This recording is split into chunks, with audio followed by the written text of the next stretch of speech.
Hi, it's Mr. Adams here, a mathematics teacher with over 20 years experience talking about crypto. In this video, I want to explain why we still just can't trust crypto.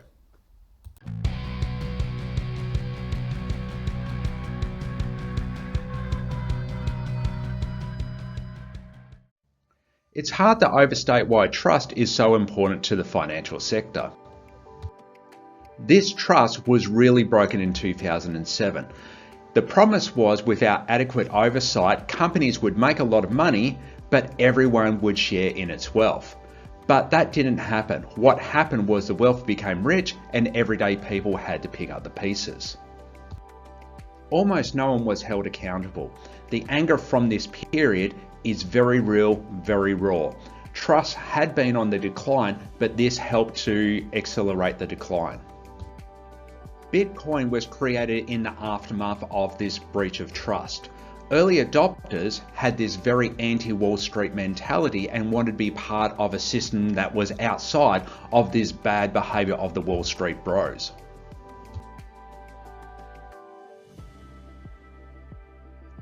Trust is so important to money that in the US it is literally written on it.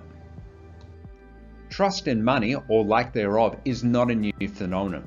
Centuries ago, Sir Isaac Newton, who was famous for his theories on gravity, looked into this very problem. Newton's accomplishments are incredible. You've got his theory of gravity and laws of motion, the development of calculus, advancements in understanding optics and electricity. These are all absolutely incredible. Now, there is some debate about how much he got ideas from others, but there's no doubting his ability to be able to pursue these things and advance technology and mathematics. What I didn't realise until recently was that he became the master of mint, which means that later in life he was in charge of recoining the currency. He estimated about 20% of coins were counterfeit, and he improved minting technologies so weights were more accurate. He also added milled edges to coins to reduce coin clippings, so that's that rough edge that you'll find around a coin. I think it's worthy to note that possibly the greatest mind of England spent considerable time and energy making their monetary system more trustworthy. Bitcoin has this public ledger, and the whole idea of this is to create trust, which means that at any time everyone knows what the other people own. This system has its merits in building trust. The idea of a public ledger is not new. In the Pacific, there are communities that have ray stones. These ray stones were quite big, and so what it meant was when there was a change of ownership of these, the stones would stay put, but everyone would know who owned what. So this was effectively a public ledger. As long as there's trust in the system, you can set up financial institutions anywhere, including a pub. This is not a hypothetical. In Ireland in 1970, the banks went on strike. Pubs became pseudo-banks. Some IOUs were actually written on paper. Now, this all worked because there was confidence and trust in the system.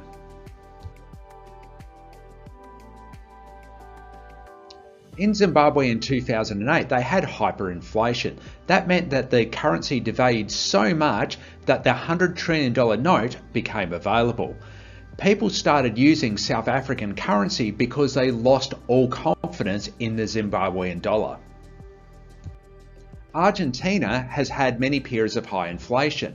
This discourages people to save, and Argentinian currency is not held on for too long.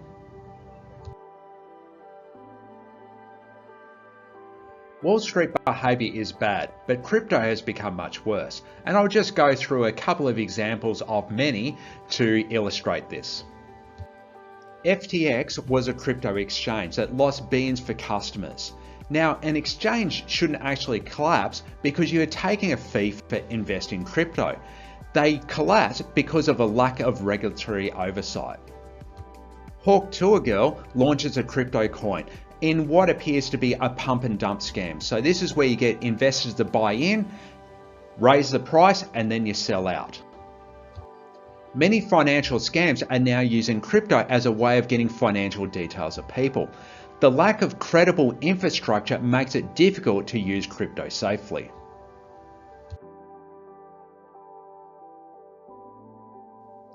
Governments accept the need for a stock exchange, but more than this, during the GFC, governments helped bail out banks and companies, and they did a similar thing when COVID came around. Governments don't have the same attitude towards crypto. Each time that crypto has crashed, and if you've watched my previous video, you'll know that Bitcoin has crashed 3 times in the past 15 years. And yet each time it's happened, governments have done nothing.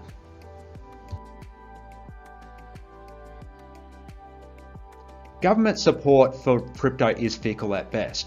And also, if one side supports it and the other one doesn't, that is not what we experience with the stock market, where regardless of which side of politics is in power, they will see it as a necessity to support it.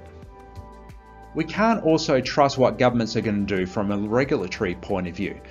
If crypto is used for illegal purposes that a government wants to stop, then they may just ban it outright. And there's been plenty of times where governments have threatened to do that, or at least sort of indicated that there may be something that they might do in the future. I'm actually a little bit surprised that it hasn't happened as yet. So in conclusion, trust is the key to financial products. Bitcoin was created in the shadow of distrust of the stock market. Its public ledger helps to create trust. However, all these scandals, and I've only touched on a couple of them, have helped to destroy the credibility of crypto. Crypto is yet to build more trust than the stock market, which is a very low bar. Its large fluctuations don't instill trust that crypto will actually hold its value. We can trust that governments will support the stock market when it gets into trouble, but we can't trust that they would intervene if crypto starts to tank. Thanks for watching. Please subscribe and hit the like button. Please leave a review and a comment. I'm not a financial advisor. I'm a mathematics teacher with a passion for teaching financial literacy. Please read the disclaimer.